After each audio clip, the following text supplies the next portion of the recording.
నమస్కారం, health talks with Vijitha కార్యక్రమానికి స్వాగతం. ప్రస్తుతం మనతో పాటు ఉన్నారు ప్రముఖ ఆయుర్వేద వైద్యులు ప్రొఫెసర్ డాక్టర్ టి వేణుగోపాలరావు గారు. ఇప్పుడు వారితో మాట్లాడి మరిన్ని విషయాలు తెలుసుకుందాం. నమస్తే సార్. నమస్తే అమ్మ. సార్, చూస్తున్నాం డయాబెటీస్ అనేది చాలా పెద్ద సమస్యగా మారిపోతోంది రోజు రోజుకి. చిన్నపిల్లల నుంచి పెద్దవాళ్ళ వరకు రకరకాలుగా చూస్తున్నాం ఈ డయాబెటీస్ అనేది. కానీ ముఖ్యంగా డయాబెటీస్ ఉన్న వాళ్ళలో కాంప్లికేషన్స్ కూడా చాలా ఎక్కువగా ఉంటాయి. అందులో భాగంగా తీసుకుంటే కాన్స్టిపేషన్, మలబద్ధక సమస్య ప్రత్యేకించి డయాబెటీస్ వాళ్ళలో చాలా ఎక్కువగా ఉంటుంది. దీనికి కారణం ఏంటి? దీని నుంచి బయటపడాలి అంటే ఎటువంటి విధానాలు ఆచరించవచ్చు అంటారు? ధన్వంతరి నమః. ముఖ్యంగా డయాబెటిక్ పేషెంట్స్లో మీరు అన్నట్టు కాంప్లికేషన్స్ రకరకాలుగా ఉంటాయి.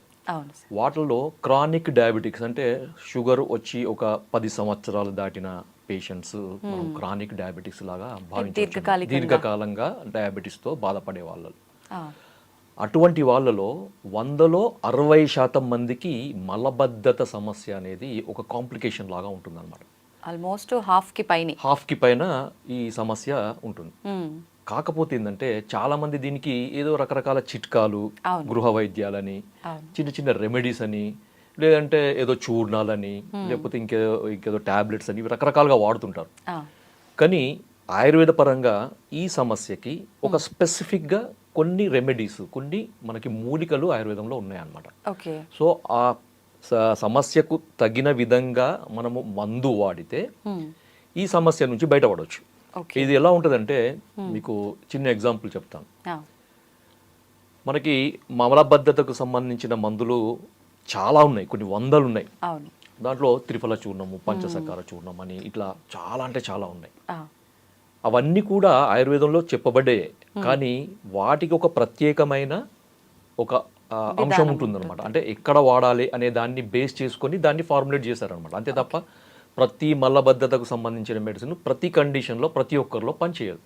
ఓకే, అంటే సేమ్ మెడిసిన్ అది దాని క్యూర్ అయినా కూడా ప్రతి ఒక్కరికి యూజ్ కాదు. ఓకే, మనిషిని బట్టి, వాళ్ళ అవసరాన్ని బట్టి, వాళ్ళకున్న ఈ కాంప్లికేషన్ బట్టి మారుతుంటుంది అనమాట.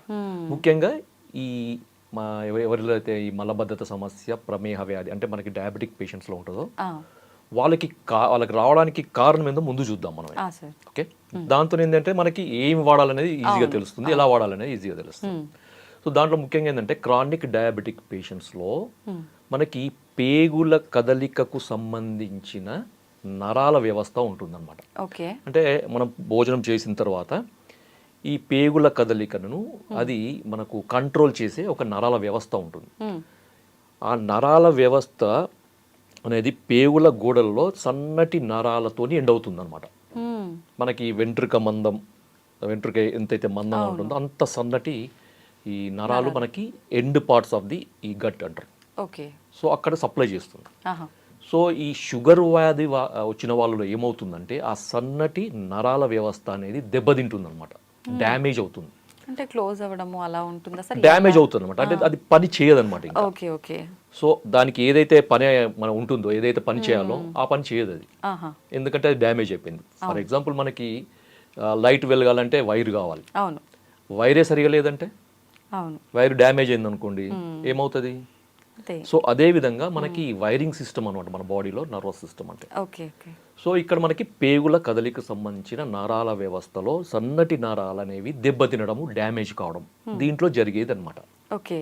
అది కూడా కొంతమందిలో షుగర్ కంట్రోల్ ఉన్నా కానీ డ్యామేజ్ అవుతుంది, కొంతమందిలో షుగర్ కంట్రోల్ కాకుండా ఎక్కువగా ఉన్నప్పుడు కూడా డ్యామేజ్ అవుతుంది అనమాట. ఎందుకని సార్ అలా? ఇప్పుడు షుగర్ ఎక్కువ ఉన్నప్పుడు అంటే నిజంగా మీరు అన్నట్టు అన్ని ఆర్గాన్స్ పైన ఎఫెక్ట్ పడుతుంది ఇలా అంటారు కదా, మరి కంట్రోల్లో ఉన్న వాళ్ళకి కూడా కంట్రోల్లో ఉన్న వాళ్ళకి కారణం ఏంటంటే వాళ్ళ శరీర తత్వం. ఓకే, దీన్ని ఫినోటైప్, జీనోటైప్ అంటారు. శరీర ప్రకృతి అని ఆయుర్వేదంలో అంటారు అనమాట. బై డిఫాల్ట్ వాత తత్వం ఉన్న వాళ్ళు ఉన్నారు అనుకోండి, వాళ్ళకి షుగర్ లేకున్నా మనకి కాన్స్టిపేషన్ ఉంటుంది, ఇంకా షుగర్ వస్తే ఇంకా కాన్స్టిపేషన్ అనే ఎక్కువ వస్తుంది అనమాట. సో అది మనకి కాన్స్టిట్యూషన్ పరంగా కూడా మనకి డయాబెటిక్ కంట్రోల్లో ఉన్నా కానీ వాళ్ళ శరీర తత్వాన్ని బట్టి ఈ సమస్య వచ్చే అవకాశం ఉంటుంది అన్నమాట. ఓకే, సెకండ్ వచ్చేసి మరి దీనికి ఈ సమస్య నుంచి బయటపడడానికి మనం ఏం చేయాలి, రెండవ ప్రశ్న కదా. సో దీనికి ఏంటంటే మా క్లినిక్లో మేము దాదాపు ఒక 20 ఏళ్ళ నుంచి ప్రాక్టీస్ చేస్తున్నాం. డయాబెటిక్ పేషెంట్స్ చాలా మంది వస్తుంటారు, వేల మందిలో మేము చూస్తుంటాం. సో వాళ్ళలో మేము ఎక్కువగా ఈ ఒక మూలికను మేము ఇస్తుంటాం అనమాట. సో అది చాలా అద్భుతంగా పనిచేస్తుంది. అది ఈరోజు మన ప్రేక్షకుల కొరకు మనం చెప్తున్నాం అనమాట.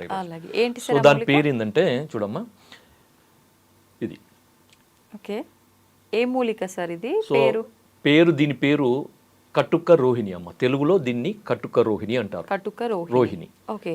దీన్ని ఆయుర్వేదంలో కుట్టుకి ఆర్ కట్టుకి అని అంటారు. సో దాదాపు అన్ని భాషల్లో కూడా కటుక రోహిణి లేదా కుట్కి అని అంటారు. హిందీలో కుట్కి అంటారు. ఓకే. సో సంస్కృతంలో కట్టుకి అని అంటారు. హిందీలో కుట్కి, తెలుగులో కటుక రోహిణి. కటుక, కుట్టుకి, కట్టుకి ఇవంతా ఆల్మోస్ట్ అన్ని లాంగ్వేజ్ లో వస్తుంది. సో మీరు మార్కెట్లో కటుక రోహిణి అంటే మనకి ఈజీగా దొరుకుతుంది. ఇది చెట్టుకు సంబంధించిన వేరు భాగం అన్నమాట. మనకి ఇది ఎక్కువగా హిమాలయాల్లో పెరుగుతుంది అన్నమాట. హిమాలయాల్లో పెరిగే మూలిక ఇది. ఇప్పుడు మామూలుగా మనకి స్టోర్స్ లో మనకి ఆయుర్వేదం మూలికలు అమ్మే షాప్స్ లో దొరుకుతుంది.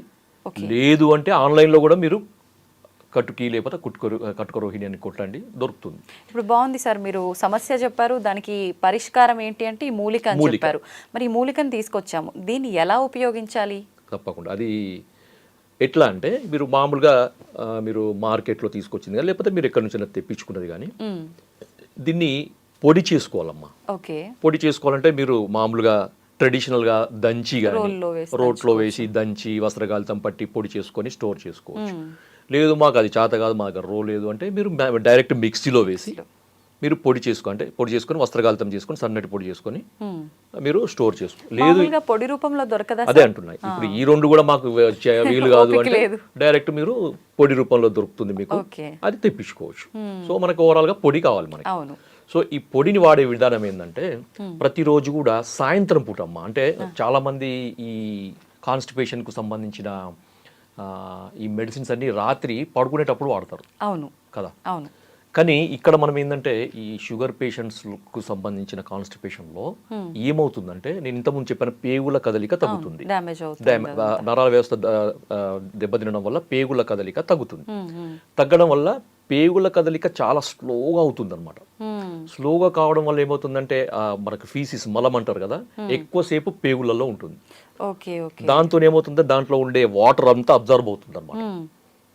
అబ్జర్వ్ కావడం ఏమవుతుంది, అది గట్టిగా అవుతుంది, హార్డ్ స్టూల్స్ అంటారు కదా. సో ఈ హార్డ్ స్టూల్స్ వల్ల వీళ్ళు మోషన్ పోవడానికి చాలా ఇబ్బంది పడుతుంటారు. సో బలవంతంగా ముక్కాల్సి వస్తుంది. కొంతమందికి బయటికి వచ్చినా కానీ ఇది హార్డ్ ఉండడం వల్ల ఏమవుతుందంటే అక్కడ ఉరుచుకుపోయినట్లయి బ్లడ్ కూడా పడుతుంది అనమాట. కొంతమందికి అక్కడ తట్టుకొని పోతుంది. తర్వాత కొంతమందికి ఇన్కంప్లీట్ సెన్సేషన్, మోషన్ పోయినా కానీ ఇంకేదో మిగిలిపోయినట్టుండే సెన్సేషన్ వస్తుంది. ఇవన్నీ కూడా ఈ డయాబెటిక్ కాన్స్టిపేషన్ ఉండే లక్షణాలు. కొంతమందికి ఇంకా ఎట్లుంటుందంటే ఇంకా కొంచెం ఎక్కువ ఏజ్ వాళ్ళంటే 70-75+ ఇయర్ వాళ్ళలో ఈ కాన్స్టిపేషన్ చాలా ఏళ్ళ నుంచి ఉండి ఇబ్బంది పడుతున్న వాళ్ళు ఏమవుతుందంటే ఈ ఉండల్లాగా తయారవుతుంది అనమాట మళ్ళీ. సో వేలు పెట్టి బయటికి తీయాల్సిన పరిస్థితి. కొంతమందికి 2 రోజులకు రాదు, 3 రోజులు, కొంతమందికి 4-5 రోజులు, కొంతమందికి వారం వరకు కూడా మోషన్ బయటికి రాకుండా ఉంటది అనమాట. సో ఇలా జరుగుతుంది మనకి. చాలా ఇబ్బంది పడుతుంటారు. వాళ్ళకి ఆయాసం రావడము, తర్వాత భోజనం చేయాలంటే తినాలనిపించదు, పుట్ట ఉబ్బరం లాగా ఉంటుంది. తర్వాత కొంచెం తిన్నా కానీ కడుపు నిండినట్టు ఉంటుంది. అంత చాలా ఇబ్బందికరంగా ఉంటుంది. ఎందుకంటే డ్రైనేజ్ సిస్టమ్ అమ్మ, సింపుల్ గా డ్రైనేజ్ సిస్టమ్ సరిగా లేకపోతే ఒక్కసారి డ్రైనేజ్ క్లీన్ ఎక్కడికక్కడ జామ్ అయిపోతుంది అని అంటే అది అంతే. డ్రైనేజ్ కరెక్ట్ గా ఉంటే మొత్తం డిటాక్స్ అవుతుంది బాడీ. డిటాక్స్ ఏంటంటే బాడీ యాక్టివ్ అవుతుంది. వరకేనా అంతే, ఇలాకనే కాదు. సో ఇక్కడ కుట్టికి ఏం చేస్తుందంటే ఈ కటుక రోహిణి నేను చెప్పాను కదా, దీన్ని వాడే విధానం ఏంటంటే సాయంత్రం పూట వాడాలి. ఉదాహరణకి లంచ్ ఒక 2 o'clock చేస్తారు, డిన్నర్ ఒక 7 o'clock చేస్తారు అంటే మీరు తీసుకోవాల్సింది ఒక 4 to 5 మధ్యలో తీసుకోండి. డిన్నర్ కి 2 గంటల ముందు, లంచ్ కి 2 గంటల తర్వాత, ఈ మధ్యలో తీసుకోవాలన్నమాట. సో దీన్ని ఒక టీ స్పూన్ పొడిని ఒక పావు కప్పు గోరువెచ్చని నీళ్ళలో కలిపేసి తాగాలి, అంతే. కానీ చాలా మంది ఇబ్బంది పడేది ఏంటంటే ఇది చాలా చేదుగా ఉంటుందమ్మా, చాలా చేదుగా ఉంటుంది. అయినా తీసుకోవాలి, కళ్ళు మూసుకొని తీసుకోవాలి, ముక్కు మూసుకొని కళ్ళు మూసుకొని తీసుకోవాలి, తప్పదు. దీనివల్ల బెనిఫిట్స్ ఏంటో చెప్తాను నేను. ఎందుకంటే కటుక రోహిణి మనం ఎందుకు ఇస్తున్నాము ఈ కండిషన్లో అంటే ఆయుర్వేదంలో కటుక రోహిణికి ఒక స్పెసిఫిక్ యాక్షన్ చెప్పారనమాట. సో భేదితం పిండిత మలానాం అంటే గట్టిపడ్డ మలాలను సాఫ్టెన్ చేస్తుంది ఇది. ఓ సో ఆ లోపల ఉన్న హైడ్రేషన్ అంటే వాటర్ లాగకుండా చేస్తుంది ఇంటెస్టైన్స్లో, చేసి లోపల ఉన్న ఈ ఫీస్ మలానికి మెత్తబడేటట్టు చేస్తుంది అనమాట. వాళ్ళు మోషన్ పోవడానికి చాలా ఈజీ అవుతుంది, ఎక్కువ స్ట్రెయిన్ లేకుండా పూర్తిగా అది తగ్గుతుంది. ఇంకొకటి ఏంటంటే కట్కరోహిణి చాలామంది చాలా అంటే ఆయుర్వేద వైద్యులందరికీ తెలుసు కట్కరోహిణి అనేది లివర్కి సంబంధించిన మందు అని.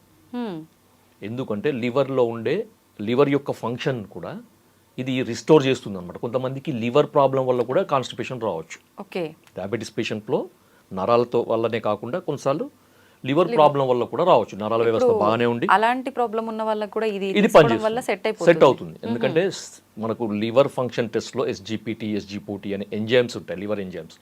ఈ ఎంజైమ్స్ ఎలివేట్ అయినప్పుడు కూడా మనకి సైంటిఫిక్, ఇది నేను చెప్పేది కాదు, నా సొంతంది కాదు ఇది. సో ఇది సైంటిఫిక్గా ప్రూవ్ అయిందన్నమాట.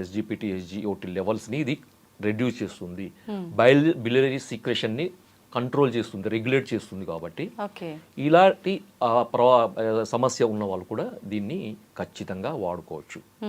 బిలియరీ సీక్రెషన్స్ కూడా మంచిగా చేస్తుంది. ఇంకొక అడ్వాంటేజ్ ఏంటంటే మనకి రీసెంట్గా జరిగిన మనకి ఈ సైంటిఫిక్ రీసెర్చ్లో తేలింది ఏంటంటే ఇది షుగర్ని కూడా కంట్రోల్ చేస్తుంది. కాంప్లికేషన్ కాకుండా షుగర్ ని కూడా కంట్రోల్ చేస్తుంది. అంటే అలా కంట్రోల్ చేయాలంటే సుమారుగా ఎంత కాలం నుంచి వాడుతూ ఉండాలి? రెగ్యులర్ గా వాడుకోవచ్చు, దీనివల్ల ఎటువంటి నష్టం ఉండదు. కొన్ని ఆయుర్వేద మూలికలు వాడేటప్పుడు బాడీ ఓవర్ హీట్ అవుతుంది, రెగ్యులర్ గా వాడకూడదు ఇలా చెప్తుంటారు కదా సార్, అలాంటి ప్రాబ్లం? అలాంటిది ఏం లేదమ్మా, అలాంటిది ఏమీ ఉండదు. హీట్ అంటే ఇది వేరే టాపిక్. అది నిజంగా చెప్పాలంటే హీట్ చేస్తుందా లేదా అనేది వేరే టాపిక్. ఎందుకంటే హీట్ చేయడం అనేది ఆయుర్వేద కొన్ని రకాల ఆయుర్వేద మందుల యొక్క లక్షణం. ఇప్పుడు మీరు మోటార్ బైక్ నడుపుతున్నా, చల్లబడిపోయిందండి, అది స్టార్ట్ అవుతుందా? లేదు. అది కొద్దిగా హీట్ అయితేనే అది పోతుంది. అంటే ఒక మెటబాలిక్ స్టిమ్యులేషన్ అనమాట అది. ఆ మెడిసిన్ ఏం చేస్తుంది, మెటబాలిజాన్ని స్టిమ్యులేట్ చేస్తుంది అనమాట. స్టిమ్యులేట్ చేసినప్పుడు ఆ బాడీలో ఉండే టాక్సిన్స్ అన్ని డిటాక్స్ అవుతాయి. మనకి కణకణాల్లో పేరుకొని పోయిన మలాలు అంటారు, వాటిని బయోటాక్సిన్స్ అంటారు. ఆయుర్వేదంలో ఆమం అంటారు, సో ఆమదోషం అంటారు అనమాట. సో ఇవన్నీ టాక్సిన్స్, బయోటాక్సిన్స్ అన్ని రిలీజ్ కావాలంటే ఒక రకమైన ఫోర్స్ కావాలన్నమాట. ఆ మందు ఒక ఫోర్స్తో పోవాలి. ఊరికే ఏదో ఇట్లా మనం ఇది సైకిల్ తొక్కున్నట్టు తొక్కుని పోయే మందు మనకు వద్దు. మనకు బుల్లెట్ స్పీడ్తో పోయే మందే కావాలన్నమాట కొన్నిటికి. సో ఆ స్పీడ్తో పోయినప్పుడు బాడీలో ఉండే మెటబాలిక్ యాక్టివిటీ అనేది స్టిమ్యులేట్ అవుతుంది అనమాట. అప్పుడు వేడి చేసినట్టు అనిపిస్తుంది, బాడీ హీట్ అయినట్టు అనిపిస్తుంది, అంతే తప్ప అది నెగటివ్ కాదు. ఇప్పుడు ఇది మీరు వేడి నీళ్ళలో వేసుకొని ఈవినింగ్ సమయంలో తాగడం స్టార్ట్ చేయమన్నారు. స్టార్ట్ చేసిన మరుసటి రోజు నుంచి ఫలితం ఉంటుందా, లేదంటే కొన్ని రోజుల పాటు వాడిన తర్వాత ఉంటుందా? అది మనం వ్యక్తిగతంగా మారుతుందమ్మా, ఇండివిజువల్గా మారుతుంది. కొంతమందికి నెక్స్ట్ డేనే, లేకపోతే ఆ రోజు నైటే, లేకపోతే మిడ్ నైటే మోషన్ ఫ్రీ కావచ్చు. లేదంటే కొన్ని రోజులు వాడంగా కొంచెం ఫ్రీగా అవుతుండే. కానీ మీరు రెగ్యులర్గా వాడుతుండండి, షుగర్ కూడా కంట్రోల్ అవుతుంది. ఇది నేను చెప్పింది కాదు, సైంటిఫిక్గా ప్రూఫ్ అయింది. ఎందుకంటే దీంట్లో ఉండే మనకి దీన్ని లాటిన్లో పిక్రోరైజా కుర్వా అంటారు దాన్ని.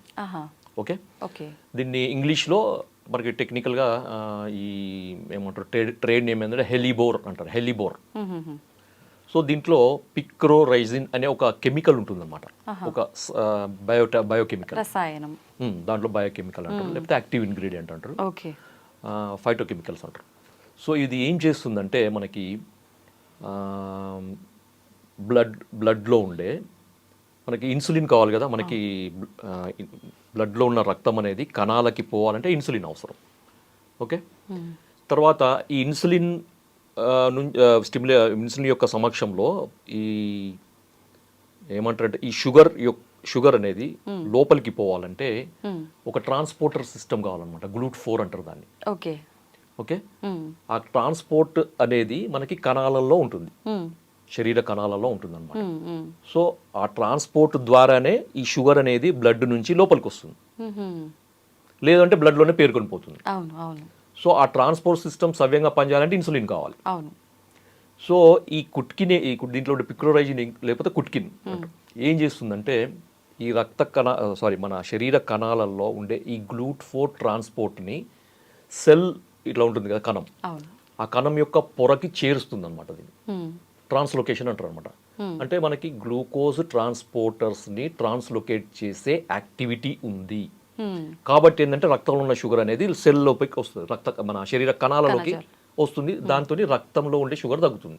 ఓకే ఓకే, అర్థమైందా? ఈ రకంగా డయాబెటీస్ కూడా ఈ కంట్రోల్ రకంగా మనకి 2 రకాల బెనిఫిట్స్. అవునవును. కొంతమందికి షుగర్ కంట్రోల్ లేకపోవడం వల్ల నరాలు డ్యామేజ్ అయ్యి కాన్స్టిపేషన్ రావచ్చు. అలాంటి వాళ్ళకి షుగర్ తగ్గిస్తుంది, కాన్స్టిపేషన్ రిలీవ్ చేస్తుంది, సేమ్ టైం రెండు తగ్గిస్తుంది. లేదు మీకు షుగర్, మీకు కాన్స్టిపేషన్ లేదు, కొంతమందికి డౌట్, ఇప్పుడు వీడియో చూసే వాళ్ళకి చాలా డౌట్లు వస్తాయి నాకు తెలిసి. అవును. సార్ మా కాన్స్టిపేషన్ లేదు, మీరు ఇది షుగర్ కూడా బాగా పనిచేస్తుంది అన్నారు కదా, ఇది మేము వాడచ్చా? తప్పకుండా వాడచ్చు, తప్పకుండా. సార్ చిన్న పిల్లల్లో కూడా ఇప్పుడు షుగర్ ఉంటుంది, మలబద్ధకం సమస్య లేకపోయినా కూడా క్యూర్ అయ్యే ఛాన్స్ ఉంది కాబట్టి చిన్న పిల్లలకు కూడా ఇది ప్రతిరోజు ఇవ్వచ్చా? ఇది ఇప్పుడు చిన్న పిల్లలలో వచ్చే డయాబెటీస్ టైప్ 1 డయాబెటీస్ అంటారమ్మా, అది క్యూర్ కాదు. ఓ, అది క్యూర్ కాదు. ఎందుకంటే అక్కడ ఇన్సులిన్ సిక్రెట్ చేసే ప్యాంక్రియాటిక్ బీటా సెల్స్ పూర్తిగా డ్యామేజ్ అవుతాయి, లేకపోతే అబ్సెంట్ అన్న ఉంటాయి. సో దానికి వేరే లేదు, వేరే ఆల్టర్నేటివ్ లేదు దానికి. సో దానికి కొన్ని రకాల టెస్టులు ఉంటాయి. ఒకవేళ మనకి ఏదన్నా ఉంటే తెలుసు, జెనెటికల్ రీజన్ కానీ లేకపోతే ఇంకేదన్నా ఆటో ఇమ్యూన్ రీజన్ కానీ ఏదన్నా ఉండొచ్చు కొంతమందిలో. కొంచెం ఇమ్యూనిటీ సంబంధించిన సెల్స్ అనేవి ప్యాంక్రియాటిక్ బీటా సెల్స్ని అటాక్ చేయడం వల్ల డ్యామేజ్ అయ్యే అవకాశం ఉంటుంది. సో అలాంటప్పుడు మనం ఈ కొన్ని రకాల ఈ యాంటీబాడీస్ని కంట్రోల్ చేసే మెడిసిన్స్ వాడడం వల్ల కొంతమందికి ఉపయోగం ఉండొచ్చు, కానీ బై బర్త్ జెనెటికల్గా వచ్చే వాళ్ళకి మాత్రం మనం ఏం చేయలేము. ఓకే సార్, ఇప్పుడు ఆయుర్వేదం అనగానే చాలా మందిలో ఒక అపోహ ఉంటుంది, పథ్యాలు చేయాలి ఏం మెడిసిన్ వాడినా కూడా అని చెప్పి. ఇప్పుడు ఈ మూలికలు ప్రతిరోజు వాడమన్నారు, దీంతో పాటు మనం ఎవ్రీడే ఏదైతే ఫుడ్ తీసుకుంటున్నాం అదే ఫుడ్ కంటిన్యూ చేయొచ్చా, ఏదైనా స్కిప్ చేయాల్సి ఉంటుందా? ఏమి చేయాల్సిన అవసరం లేదు, మీరు రెగ్యులర్గా వాడే ఫుడ్ని అలాగే వాడండి. ఓకే, షుగర్ లేని వాళ్ళు కూడా వాడుకోవచ్చు దీన్ని. కాకపోతే ఆ చేదు కొరకు మీరు ఏదన్నా షుగర్ లేని కదనుకోండి, షుగర్ కలుపుకొని వాడండి, సరిపోతుంది. బెల్లం పొడి అంతే కలుపుకోవచ్చు, తేనెనో బెల్లం పొడో లేకపోతే షుగరో లేకపోతే కండ శర్కర ఏదో ఒకటి కలుపుకొని తీసుకోవచ్చు. అంటే ఇప్పుడు మలబద్ధకం సమస్య ఉండి షుగర్ లేని వాళ్ళకి రోజు తీసుకోవచ్చు, లేని వాళ్ళకు ఇప్పుడు నేను చెప్పిన దానికి షుగర్ ఆ టేస్ట్ చేదు మీకు నచ్చకపోతే మీరు ఈ విధంగా దానికి కొద్ది ఆల్టరేషన్ చేసుకొని వాడుకోవచ్చు, నో ఇష్యూ. ఇది ఓన్లీ వాటర్ లోనేనా, పాలల్లో అలా కూడా? పాలల్లో వాడద్దు, ఎందుకంటే ఇది చేదు కదా. చేదు అనేది మనకు ఆయుర్వేదంలో మనకి దానికి వ్యతిరేకం అవుతుంది అనమాట, కాంట్రాస్ట్ ఫుడ్ అంటారు దాన్ని. Okay okay, thank you sir, నిజంగా చాలా వాల్యుబుల్ ఇన్ఫర్మేషన్ అయితే ఇచ్చారు. ప్రతి ఒక్కరూ డయాబెటీస్తో బాధపడుతున్నారు, ప్లస్ దాంతోపాటు మీరు అన్నట్టుగా చాలా రకాల కాంప్లికేషన్స్, ఈ మలబద్ధకం సమస్య మామూలు వాళ్ళలో వస్తేనే చాలా ఇబ్బంది పడుతూ ఉంటారు, అలాంటిది షుగర్తో పాటు మలబద్ధకం అంటే నిజంగా చాలా ఎక్కువ సమస్యనే ఫేస్ చేస్తున్నారు. అటువంటి వాళ్ళకి చాలా మంచి ఇన్ఫర్మేషన్ ఇచ్చారు sir, thank you very much.